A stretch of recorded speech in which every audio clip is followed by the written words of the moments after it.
ষষ্ঠীর দিন আমার বাড়ি ফিরতে দেরি হওয়ায় সপ্তমীর দিন সকাল সকাল আমি উঠতে পারিনি।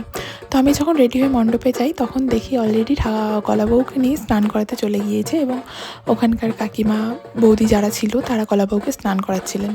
বাঙালি এই 5 দিনের জন্য 360 দিন অপেক্ষা করে থাকে। তো ভাই এই 5 দিন তো চুটিয়ে আনন্দ করতেই হবে।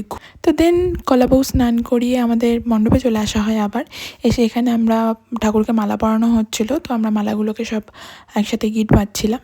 দেন ঠাকুরমশাই আমাদের বললো ঘটের চারপাশে ওই আবিরগুলো দিয়ে দিতে। দেন আমরাও সেটাই দিলাম। দিয়ে ঠাকুরের ওখানে যা যা প্রয়োজনীয় জিনিস সেগুলো সব গুছিয়ে দিয়ে আমরা এবার চলে এসেছি মেহেন্দি করতে, মেহেন্দি আর্টিস্টের কাছে।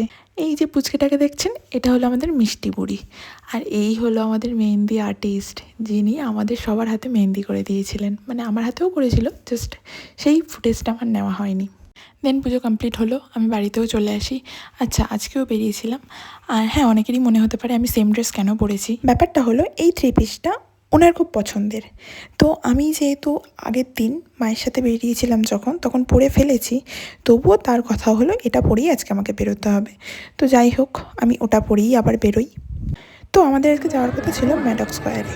না প্রথমেই প্ল্যান ছিল না, আমরা বেরিয়েছিলাম কোথায় যাব আমরা কিচ্ছু জানতাম না। দেন দুটো বন্ধুর ফোন আসে, সাডেনলি ঠিক হয় যে সবাই মিলে ম্যাডক স্কোয়ার যাওয়া হবে, গিয়ে ওখানে বসে একটু আড্ডা মারা হবে। তো আমরাই প্রথমে পৌঁছাই এবং গিয়ে একটা সুন্দর জিনিস ক্যাপচার হয়, যেটা হলো ম্যাডক স্কোয়ারে তখন সন্ধ্যা আরতি চলছিল। তো আমরা সন্ধ্যা আরতিটা দেখছিলাম। দেন ওরাও চলে আসে, এসে আমরা সবাই মিলে একটু বসে আড্ডা মারছিলাম।